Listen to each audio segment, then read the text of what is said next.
Olá, pessoal! Sejam bem-vindos a mais um episódio do podcast De Frente com o CEO, o podcast da Exame que te leva para dentro do universo dos grandes executivos do Brasil. Eu sou Laiane Serrano, repórter de carreira e negócios da revista Exame, e hoje eu tenho o prazer de receber aqui Laurice Scalise, CEO da Roche Pharma Brasil. Obrigada, Laiane. Prazer é meu. Prazer estar aqui com vocês. Obrigada pelo espaço. Eu que agradeço por ter aceitado o nosso convite. Seja muito bem-vinda, Laurice. A Laurice, pessoal, ela tem mais de 20 anos de companhia. É a primeira mulher a liderar a companhia no Brasil e também liderou na Argentina. E para falar sobre a trajetória profissional, as lições de carreira e também sobre os planos do negócio para este ano, eu fico de frente com ela, Laurice Scalise, CEO da Roche Pharma Brasil.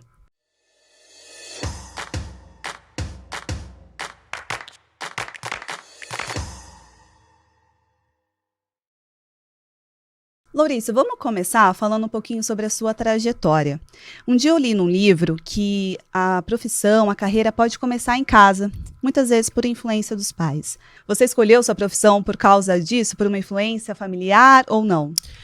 Eu não diria que foi por uma influência familiar, mas eu acho que a minha história influenciou a minha decisão. Eu sou apaixonada pela saúde, atravessa tudo. Eu sempre digo que qualquer coisa que eu venha a fazer, ele vai ter essa conexão ou vai atravessar a questão da saúde. Eu venho de uma cidade bem pequenininha do interior de São Paulo, eu sou de Borborema. Eu nasci e cresci, a gente fala na roça, né, no sítio, assim, bem junto à natureza.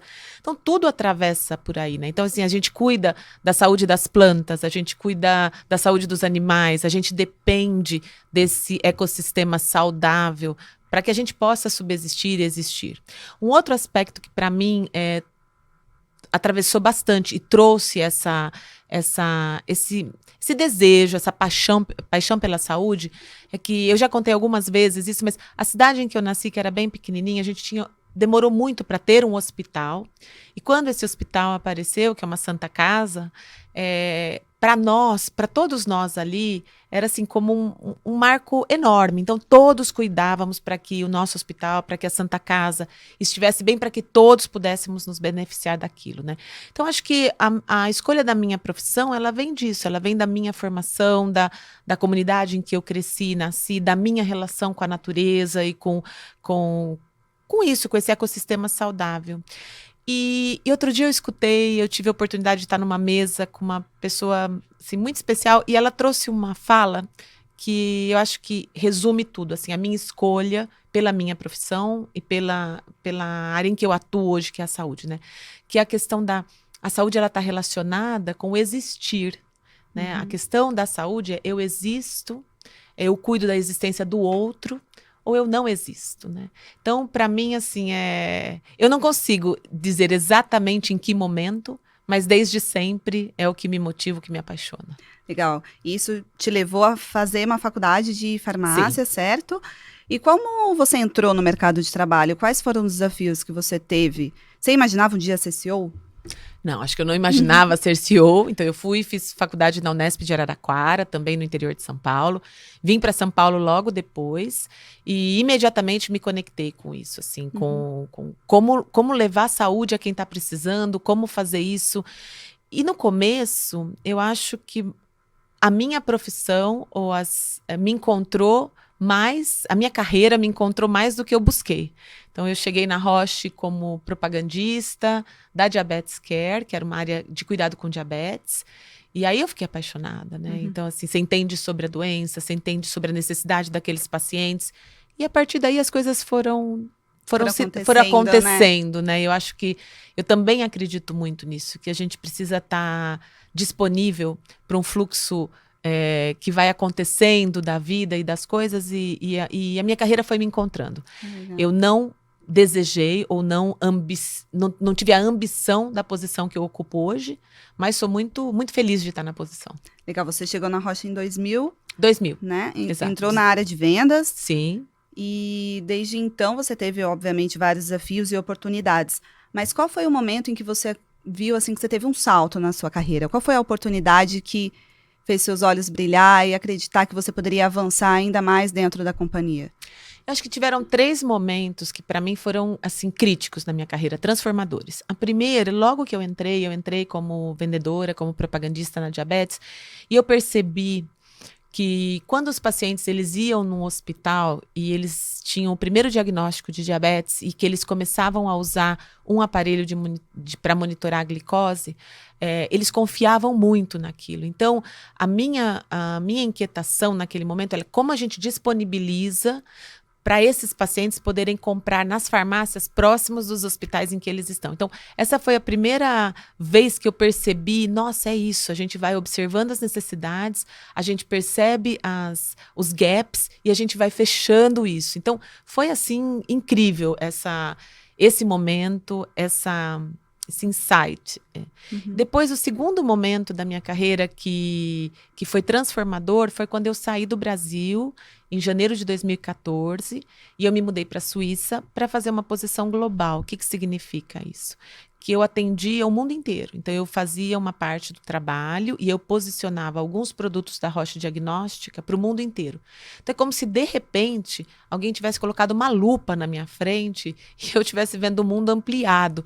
Porque daí você observa e você tem esse contato. Como é esse mercado na China, nos Estados Unidos, no Oriente Médio, na França, na Espanha, no Brasil.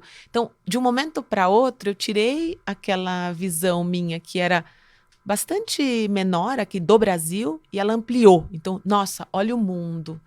E isso foi incrível, me trouxe uma bagagem imensa, muita narrativa, muito repertório.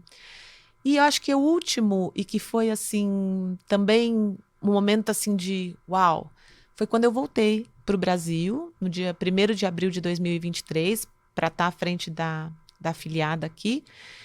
E quando eu voltei, eu não via mais as coisas da mesma forma de que quando eu saí. Então, assim, como quando a gente amplia a consciência, a forma como a gente vê a mesma situação ou o mesmo lugar é completamente diferente. Então, acho que foram esses 3 momentos que foram, assim, incríveis na minha carreira e que eu falei, nossa, olha isso. Legal, voltou com um novo olhar, né? Novo olhar, exato.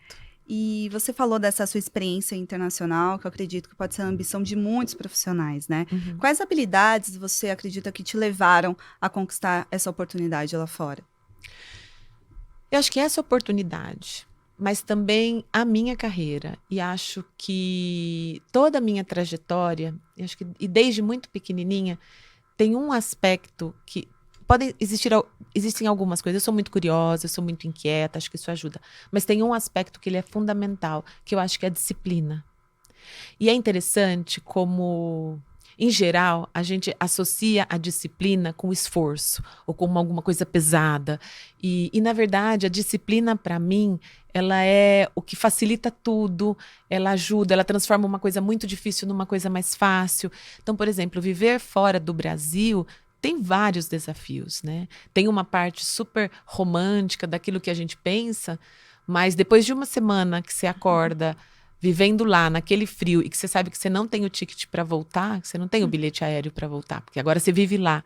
Tem vários desafios culturais, do idioma, da solidão que você sente, não porque você não tenha ninguém, mas porque você não tem memórias afetivas naquele lugar.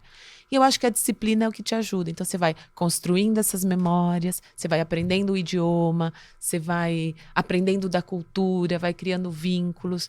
Mas isso requer isso, né? A disciplina de todo dia construir um pouco. E eu sou, assim, para mim, se tem uma palavra que transforma tudo, é a disciplina, mas de um ponto e de uma perspectiva muito positiva. Eu não vejo ela por esse lado do esforço, da canseira, não, eu vejo por outro lado. Em transformar coisas muito complexas e talvez que parecem impossíveis, possíveis e fáceis. Eu sempre falo, eu uso isso com os meus filhos, que para a gente andar 1000 quilômetros, a gente tem que fazer 100 metros, 500 metros, 1 quilômetro. Isso é disciplina. Você vai devagarzinho, quando você vê, você fala, nossa, foi 1000 quilômetros. Muito bom. E essa disciplina você teve também com idiomas, né, Laurice? Hoje você fala quantos idiomas? Falo 4, estou estudando o 5º. Mas isso, você aprendeu tudo isso de idioma desde quando? Desde criancinha? Não. Eu comecei a minha primeira aula de inglês, eu já estava trabalhando na Roche, eu tinha 35 anos. E fui para a aula depois de muita resistência. Eu tinha os mantras que todo mundo tem, eu nunca vou aprender. Não, isso eu não preciso disso, isso não é para mim. E eu tive um chefe que chegou aqui no Brasil e um dia ele me chamou e falou, se você não aprender a falar inglês, você não consegue continuar. E eu lembro perfeitamente, aos 35 anos foi a minha primeira aula de inglês. E lembro da dificuldade, eu tenho essa memória muito fresca, que quando eu chegava para aula de inglês e a professora me falava, me conta como foi seu final de semana em inglês. Era horrível, eu sentia vontade de chorar, era tremendo. E o idioma veio também com essa disciplina. Acho que aí foi onde eu trouxe bem forte isso, um pouco por dia. Tanto que às vezes as pessoas me perguntam, mas como você fez? Eu não consigo. Eu falo, não, gente, é assim, é 15 minutos por dia. Você reserva 15 minutos, 30 minutos por dia e aquilo você vai. Aí eu falo que se você aprender uma palavra de um idioma novo, uma palavra por dia, no final de um ano você tem 365 palavras no seu vocabulário, que é um montão. Que a gente consegue se comunicar perfeitamente bem com isso. Calma. E quanto tempo você levou para pegar esse idioma mesmo?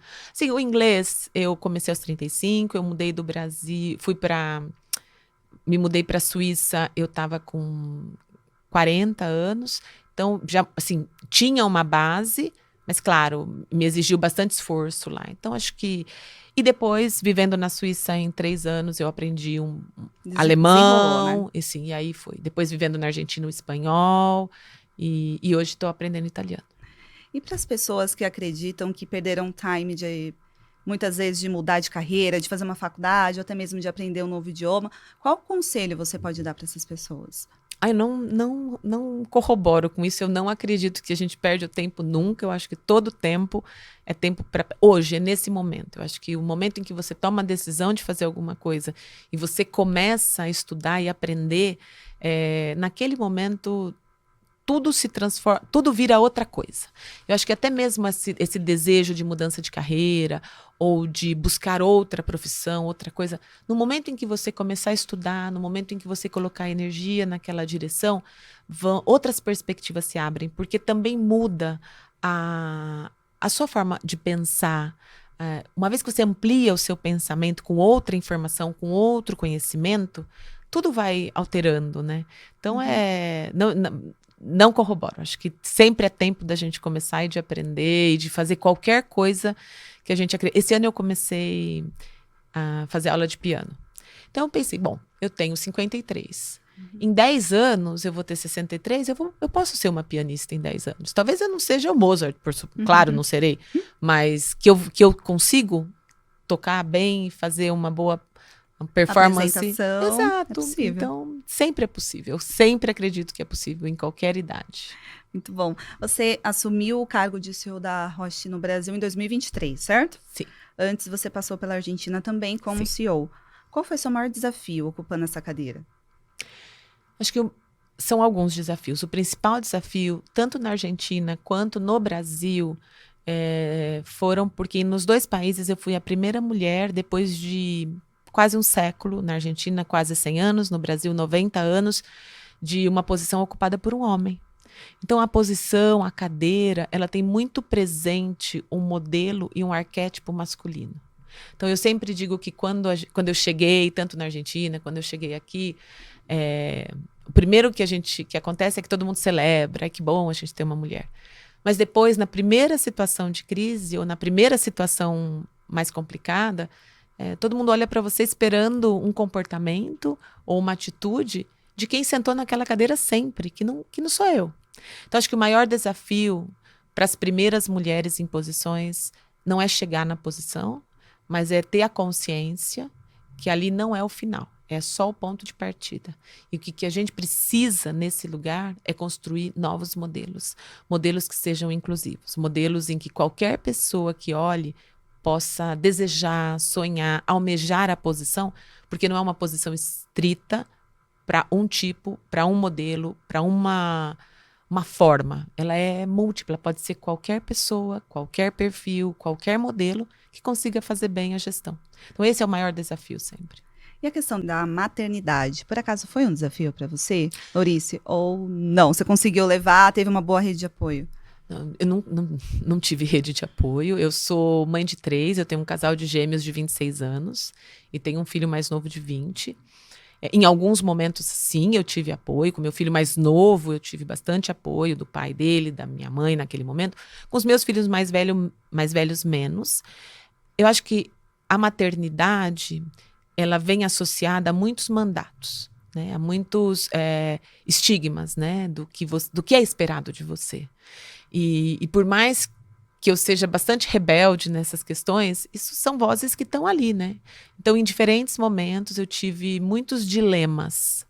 Eu nunca tive dúvida de que a minha carreira ou a minha contribuição individual como cidadão e exercer o meu papel profissional, ele é fundamental, faz parte da minha existência, do que eu quero contribuir, nunca tive dúvida disso, mas tive vários dilemas. Tive dilemas quando eu me mudei para a Suíça, por exemplo, que o meu filho mais novo, ele não foi comigo, ele tinha 9 anos, ele ficou com o pai, Decisão difícil. ele ficou bem, ficou assistido, mas a gente convive com isso internamente, as minhas próprias angústias e questões, e também o olhar do outro, né? Das perguntas, dos julgamentos. Mas é possível? Sim, é possível. E eu acho que é natural e normal que a gente enfrente os dilemas. Mas eu acho que o que a gente nunca pode é duvidar que a maternidade também tem infinitos modelos diferentes. Não existe só um modelo de uma mãe excelente. E hoje eu tenho muita tranquilidade, tenho os filhos lindos, super saudáveis, a gente tem uma relação super positiva. Então, é outro lugar que eu acho que a gente precisa de modelos cada vez mais, falar sobre isso e dar espaço para os diferentes modelos. Legal. Quando fala de maternidade, eu lembro muito da pauta da diversidade. Uhum. Como é que a Roche tem promovido essa pauta dentro da companhia, aqui no Brasil, especificamente? Sim. Acho que ela está, cada vez mais, a gente precisa ampliar esse pensamento, né, da questão, principalmente da questão da maternidade em si. E uma das discussões que a gente tem, e eu já falei isso publicamente também, pessoalmente, hoje eu acho que a licença maternidade, por exemplo, ela já está vencida. Né?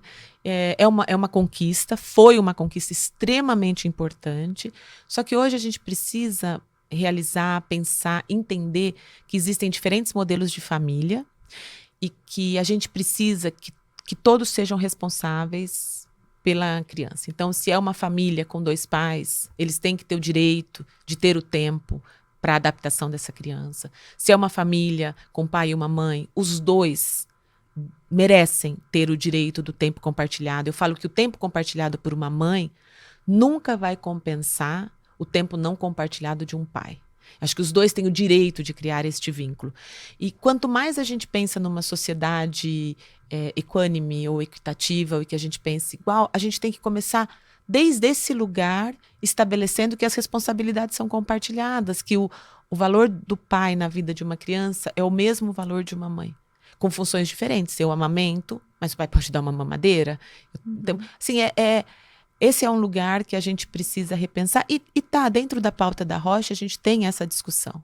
Tem essa discussão do que faz sentido hoje. Quais são as estruturas de família que podem existir hoje e como a criação de uma rede familiar, de apoio à maternidade, à paternidade, à parentalidade, que a gente chama, deve estar bem estabelecida entre todos. Não existe mais só um modelo. Legal. A gente assumir que a licença maternidade, a gente continua colocando, primeiro, um selo nas mulheres de que elas são mais responsáveis que qualquer outra pessoa pela criação daquela criança, daquele bebê, daquela criança. E a gente não coloca, a gente também para o mercado de trabalho, a gente coloca pesos diferentes. Uhum. E, por acaso, dentro da Roche, vocês têm alguma meta de levar mais mulheres para a liderança? Ou vocês já atingiram isso e está tudo certo? Sim. Acho que nunca está tudo certo. A gente tem que aí sempre ficar. Eu falo que tem uma frase que eu gosto muito também, que é até de um abolicionista americano, que ele fala: o preço da liberdade é a eterna vigilância. Então, o preço da gente estar aqui é continuar vigilantes de que a gente precisa manter mulheres em posições de liderança, a gente precisa desenvolver novas mulheres, a gente precisa criar modelos em que essas mulheres se sintam confortáveis e a gente precisa criar condições, que até o que a gente acabou de falar da licença de parentalidade ou maternidade, para que todas e todos possam conviver num ambiente de equidade. Com relação à Roche, a gente tem aqui no Brasil, nós temos bastante equilibrado homens e mulheres em posições de liderança. Na minha equipe direta de liderança, nós temos 60% de mulheres. Então, assim, a gente está bastante equilibrado. Continua sendo um tema? Sim, continua sempre sendo um tema, porque a gente tem uma tendência a voltar, a ir a modelos que já não fazem mais parte. Mas, sim, sempre será. Eu acho que por bastante tempo ainda será um tema. Bom, e pelo que eu estou vendo aqui, o resultado da Roche foi muito bem no ano passado, né? Sim. Com essas metas de diversidade e tudo mais, vocês alcançaram mais de 4 bilhões Sim. de reais em faturamento, né? O que deve esse desenvolvimento da companhia no último ano? O ano passado foi um ano incrível. Eu digo que eu cheguei em 2023 e tenho, assim, o orgulho e o prazer de dizer que o ano passado foi o meu ano, o ano que realmente eu já estava aqui, que eu já estava à frente da organização. Nós tivemos um faturamento e um crescimento de 10% em relação a 2023, chegamos a 4,6 bilhões de reais. Mas acho que o número que eu gosto mais de contar é que esse faturamento, esse crescimento, 39%, nós tivemos um crescimento de 38%, quase 39%, nos nossos produtos de inovação. O que significa isso? São aqueles produtos, o nosso portfólio, que traz alguma coisa para uma necessidade realmente não atendida, ou que que muda um diálogo médico com o paciente. Eu costumo dizer que existe talvez não existe um entendimento claro. O que é uma inovação? O que é uma solução inovadora para um medicamento? É mudar um diálogo médico. Imagina que você está na frente do seu médico e ele olha para você e fala: infelizmente, nesse momento a gente não tem nada mais a fazer. Esse é um ponto final. Uhum. E aí você imagina que quando a gente traz ou introduz ou a gente consegue acesso a uma solução, um medicamento inovador, esse diálogo muda. Ele chega e fala: olha, agora tem uma alternativa. Então, isso é fabuloso. Então, o ponto final vira uma vírgula. Vira né? uma vírgula. Agora a gente tem uma alternativa. Exatamente isso, vira uma vírgula. Então, para mim, isso é o que me motiva, o que me entusiasma, saber que a gente mudou o percurso da existência ou do prognóstico ou da condição de vida de uma pessoa. É incrível. Falo que só de estar sentado aí já é um lugar de privilégio para mim. Então, isso foi o resultado da Roche para mim. O resultado, a gente pode falar de 4,6 bilhões de reais, que é incrível, mas eu ressalto muito mais que isso vem de produtos inovadores, de outras expectativas e esperança que a gente trouxe para os pacientes que a gente serve. E quanto vocês investiram no ano passado nessa inovação e qual a expectativa para esse ano? Então, incrível também, porque em pesquisa clínica, aqui no Brasil, nós investimos 610 milhões de reais, então mais de 10% de tudo aquilo que a gente faturou, nós trouxemos de volta para o país em pesquisa e desenvolvimento. Então, isso também é incrível. Foram mais de 100 estudos, muitos centros envolvidos e muitos pacientes atendidos. Então, isso também, para a gente, é um orgulho. Por quê? Porque a gente não para aqui. A Roche, ela tem essa característica de ser, primeiro, uma empresa de mais de 125 anos, quase 130 anos agora, familiar, que eu acho incrível, e que tem no nosso DNA, o nosso propósito é a inovação. O nosso propósito é trazer soluções para as necessidades que hoje não são atendidas. Eu acho fascinante. Muito bom. E a expectativa para esse ano é de um crescimento de quanto? Em torno disso. 10%? Acima de 10%. Acima de 10%. A gente tem esse lema, né, de não colocar um limite. Né? Então, assim, acima de 10, qualquer coisa que a gente conseguir. De 10 a qualquer número para cima dele. E a aposta vai ser? Em produtos inovadores também. Novamente. Tem algumas expectativas importantes para a gente. Tem 2 expectativas de incorporação na Conitec, que é para atender o mercado do Brasil como um todo, né? Porque você sabe que uma parte do mercado é atendido pela medicina privada, que atende uma parte da nossa população. E a gente tem a Conitec, que aprova as novas tecnologias para o SUS. E esse ano a gente tem aí muita esperança com uma medicação para distrofia muscular de Duchenne, que sim, é incrível o benefício que pode trazer para essas crianças que não têm outra alternativa.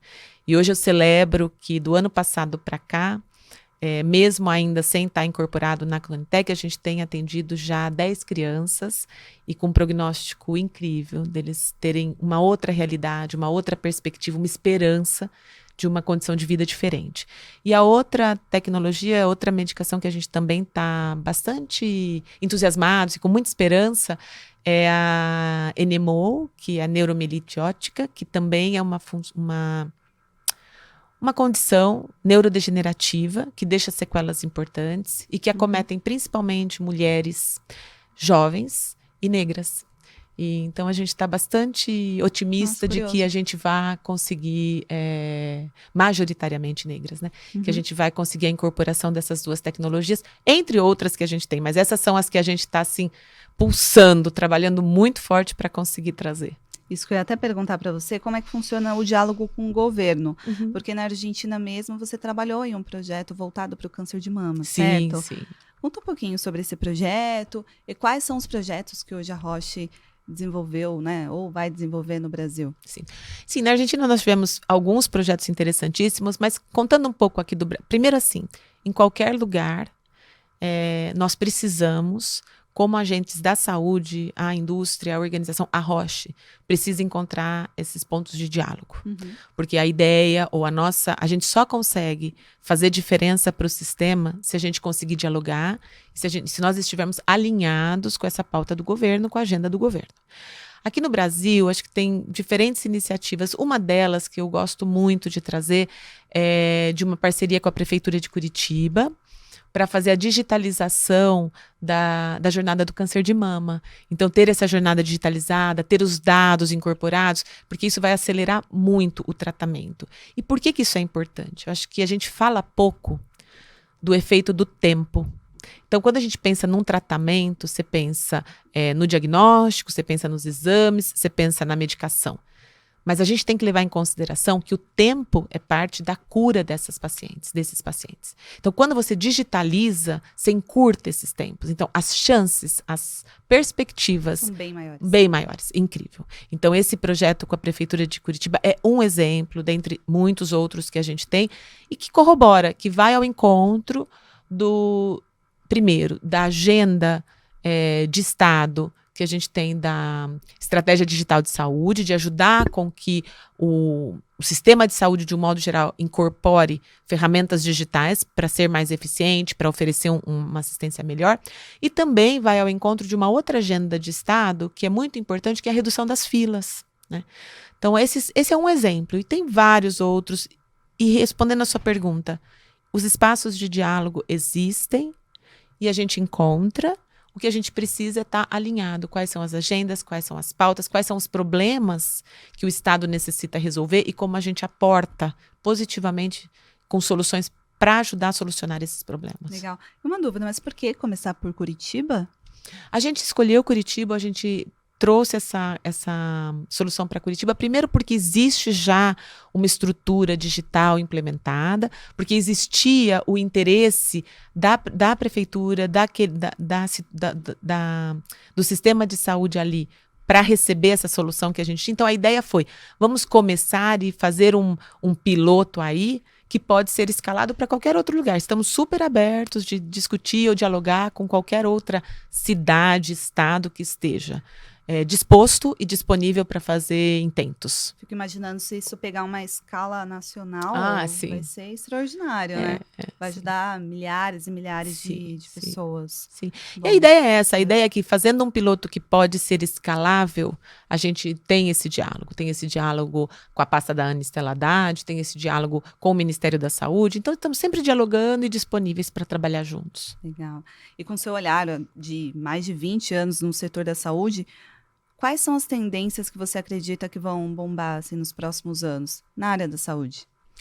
Eu acho que principalmente a maior transformação que vai acontecer, que já está acontecendo, é essa revolução digital na saúde. Eu acho que isso acontece em todos os âmbitos da sociedade, mas a gente vê alguns setores já bastante mais adiantados, como o setor bancário, né? Então, hoje você faz um Pix, não demora nada. Você vê outros setores, por exemplo, você reserva uma mesa num restaurante, é tudo digital. Você faz a entrada aqui no prédio, você também gera um QR Code.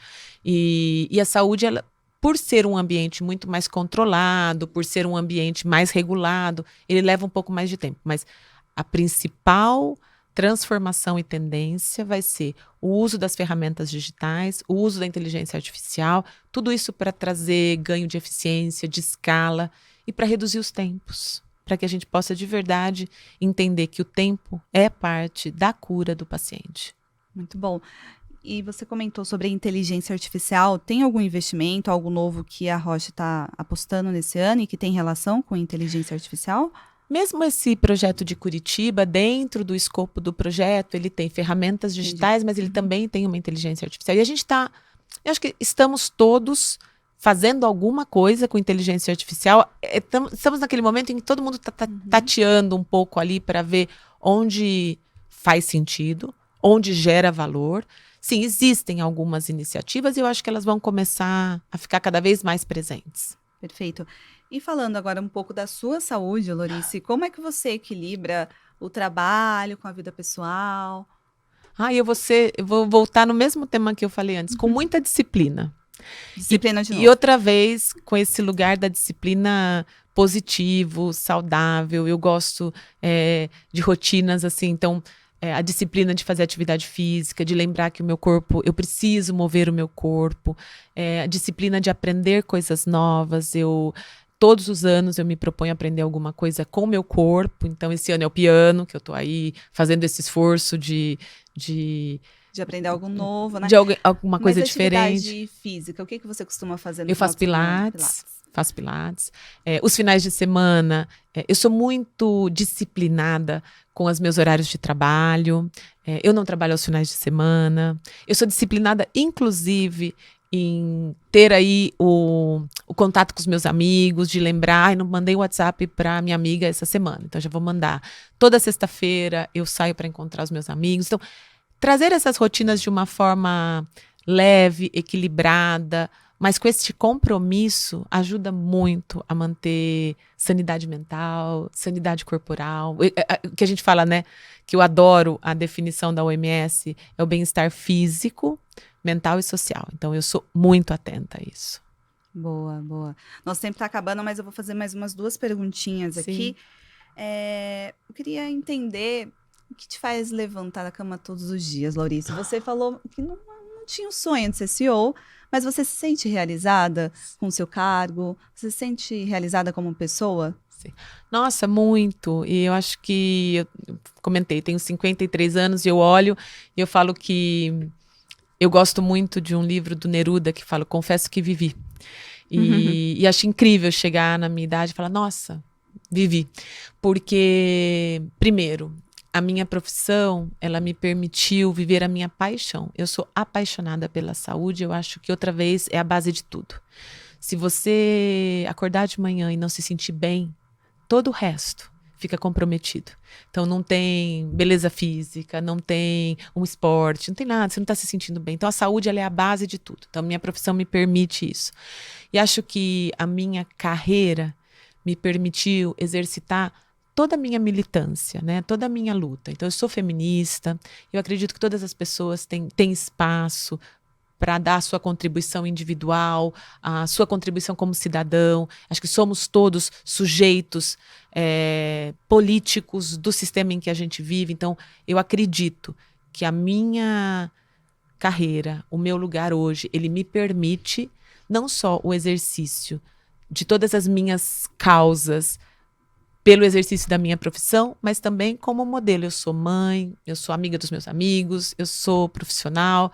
Então, sim, sou muito, muito feliz e tive o privilégio de chegar até aqui e dizer com toda tranquilidade, sim, confesso que eu vivi muito bem. E vivo todas as minhas causas no exercício da minha vida e da minha profissão, exatamente. Muito bom. E para a gente fechar, como é um podcast muito voltado para a carreira, você tem algum conselho que você ouviu ou que você poderia deixar para as pessoas que querem crescer na carreira, chegar a um cargo de liderança e com sucesso? Sim. Acho que tem uma frase que para mim foi muito marcante, foi de um CEO da Roche, que hoje é o chairman da Roche, o Severin Schwan, que ele fala, um bom negócio é um negócio que deixa um legado para a sociedade onde a gente está. Então, na carreira profissional, sempre que você estiver fazendo qualquer coisa, eu acho que esse pensamento, aquilo que você está fazendo, ele deixa um legado para a sociedade onde você está? Que acento você coloca, que cor você deixa, o que fica além de você? E independe de qual é a sua profissão, de qual é a sua carreira, de qual é o mercado, a indústria em que você está inserido. Então, acho que pode sim deixar um legado. E acho que tem uma outra frase, que essa vem da minha mãe desde sempre. Como eu comentei, eu cresci e me criei na roça. E a gente tem o hábito de acordar muito cedo, né? Porque se acorda para começar toda a rotina do sítio antes ainda de ir para a escola e tudo. E a minha mãe sempre falava que todo dia, a hora que a gente acorda, que a madrugada, ela traz consigo a oportunidade de um recomeço. Então, todo dia você tem a oportunidade de recomeçar. Então, se até ontem a gente não conseguiu começar um curso de inglês, ou se até ontem você não começou a ler um livro, ou se até ontem você... Hoje, no momento em que você acorda, você tem a possibilidade de fazer tudo diferente. Depende só do seu desejo.